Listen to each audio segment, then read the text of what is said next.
See, I don't have to be preaching in the pulpit to tell you these things.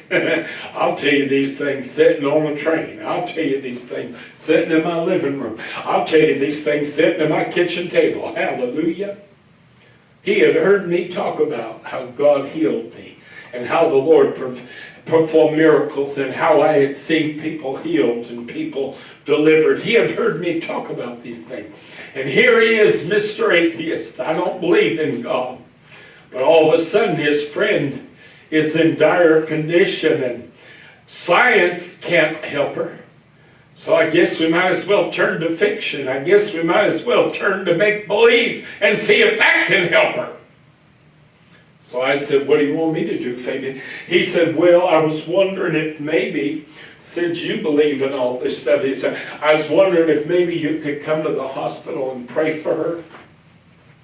And I said, I'd be glad to, but you need to get her family's permission first, because I can't just walk into a hospital and pray for somebody if the family's there and they don't, they're not agreeable to this.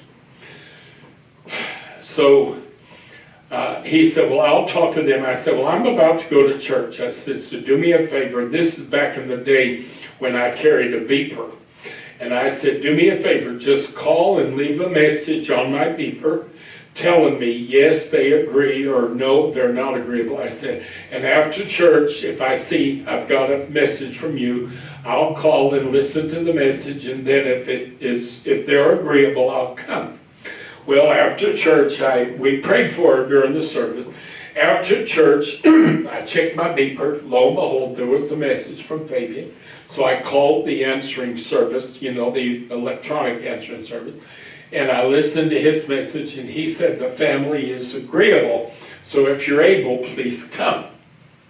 So I got on the subway, I went uptown, and I went to the hospital, and I went into the room, and there in the bed was a beautiful young black lady.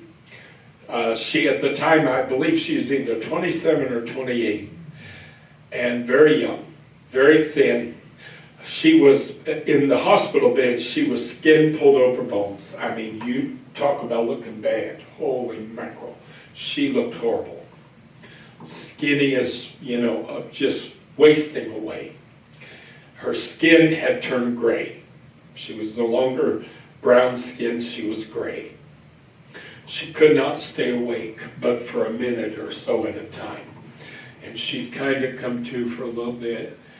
She'd try to talk to her mother, and she'd go right back to sleep.